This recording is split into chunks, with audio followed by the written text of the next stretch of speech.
Iran had already been devastated by US stealth bombers and fifth-generation fighter jets, which destroyed much of the country's defenses. Now, the B-52 Stratofortress has entered the scene. Iran has just learned to fear this 4-year-old American heavy bomber, as it unleashed a fierce and historic strike against the country. Tehran now understands that this war is effectively lost, as the B-52s have crushed everything along their flight path and throughout their mission area. This is a very shrewd move by the United States. It shows that Washington is preparing for a long-term campaign aimed at completely bringing down the Iranian regime. If you want to know why this is considered such a smart move, then keep watching. First of all, the arrival of the B-52S is the latest major military development in the conflict with Iran. The big, ugly, fat fellow is now flying almost unchallenged over Iranian skies, signaling that Tehran's air defenses were knocked out within hours of the fighting, and that they can do nothing to stop the United States from using an older, non-stealth bomber to inflict even more damage. Think of it this way: the U.S. B-2 bombers blasted open the first door in the initial phase of the fighting, backed by dozens of American and Israeli fighter jets flying around them to protect them from Iranian interceptor attacks. Now the B-52 has appeared over the battlefield, and it is bombing the remaining Iranian military targets into oblivion. What we are witnessing now is a shift from precise, surgical effectiveness to the B-52's raw and overwhelming destructive power. That may sound strange to say, especially after the United States, Israel, and their allies launched more than 1,000 airstrikes against Iran's defense systems in just the first 24 hours of this new conflict. However, those strikes were truly surgical in nature. They were preceded by cyber operations that penetrated deep into the core of the radar networks, including efforts to jam and deceive Iran's radar systems. Once communications were disrupted or temporarily paralyzed, the first wave of U.S. and Israeli attacks came crashing in.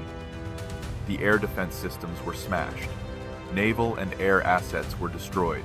Decapitation strikes, targeting Iran's leadership, including Supreme Leader Ali Khamenei, who was reportedly killed, were also carried out, and were said to have succeeded within the first 24 days of the conflict.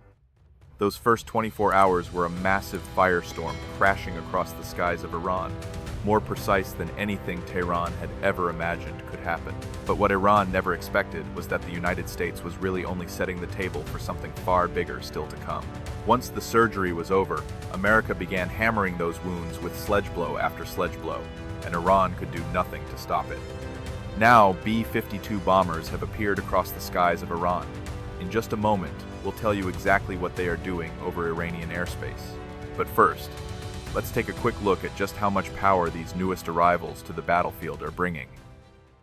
The B-52 is different from the newer B-2 bombers we have seen carrying out bombing missions, lasting more than 30 hours over Iran without being detected, because the B-52 is not a stealth bomber. In other words, it cannot slip past enemy radar and air defense systems the way its far more modern and far more expensive counterpart can. But what the B-52 does exceptionally well is allow a country that has already gained air superiority to completely wipe out ground targets, making large enemy positions vanish in an instant. The B-52 can carry a full payload of around 70,000 pounds, and it makes full use of that capacity by loading up with precision-guided munitions that the United States can use to destroy facilities, along with the remaining remnants of Iran's defenses and military infrastructure. Max Afterburner further explained the B-52's appearance in Iran in his analysis. He said, "It's a heavyweight puncher. I mean, the B-52 can carry up to 70 JDAMs and many other heavy bombs. The B-52 is widely described as having a total weapons payload of about 70,000 pounds, although exact JDAM loadouts vary by configuration. The number of JDAMs alone tells you everything you need to know about the level of firepower the B-52 can bring to the battlefield. These air-to-ground guided weapons come in three variants: 500 pound, 1,000 pound, and 2,000 pound versions. Based on the figure of 70 JDAMs, it can be inferred that Afterburner believes the B-52s deployed to Iran are likely carrying the 1,000 pound variant, although, as he also pointed out, that may not be the most optimal choice. Even though air superiority was established from the very beginning of the conflict, there could still be a single surface-to-air missile system hidden in the mountains that suddenly lights up and fires at a B-52. He explained about the current situation in Iran. In other words, Iran's air defense network has been heavily damaged, but it has not completely disappeared, as we will explain further later in this video, so stay with us. The possibility of isolated surprise attacks like that likely means that U.S. B-52s are carrying JASMs, or Joint Air-to-Surface Standoff Missiles. These subsonic missiles, which can travel between 230 and 575 miles depending on the variant, allow the B-52 to launch strikes from long range, while the bomber itself remains well outside the reach of Iran's weakened remaining air defenses. This brings us back to what was mentioned earlier about what the B-52 is doing in Iran. The U.S. B-2s carried out covert, highly precise surgical strikes that created an environment in which the B-52 could operate with a relative degree of safety without missile batteries being able to threaten it effectively. Now that the B-52s have arrived, they are delivering repeated blows against everything Iran has left.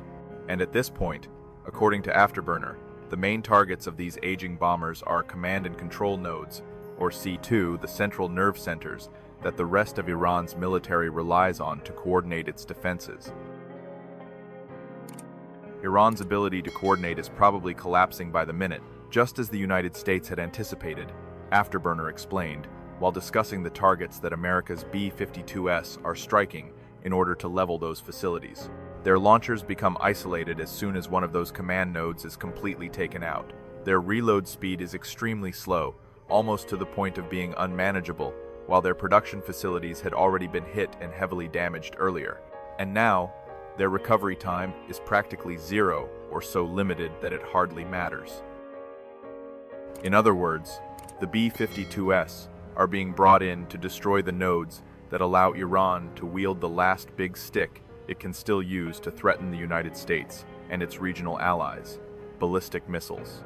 We will return to Iran's missile situation in just a few moments. First of all, the War Zone, or TWZ, agrees with Afterburner that America's B-52 bombers are severely damaging Iran's C2 nodes.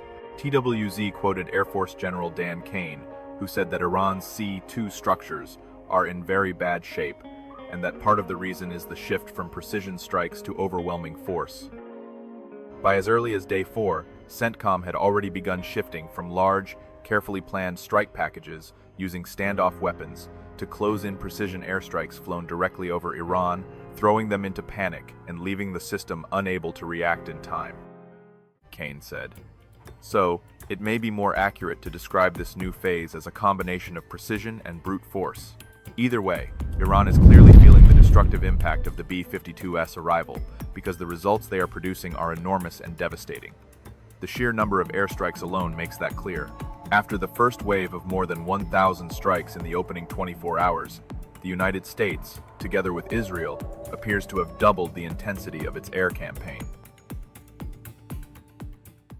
In the first 72 hours of the conflict, the United States and its allies reportedly coordinated the destruction of 2,000 targets inside Iranian territory.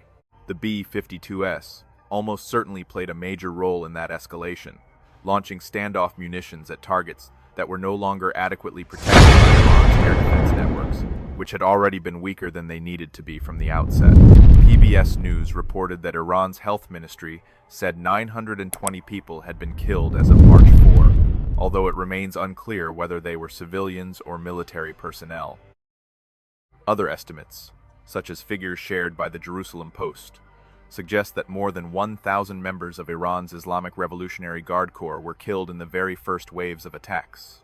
So we can be fairly certain that the number rose even further once the U.S. B-52s entered the fight.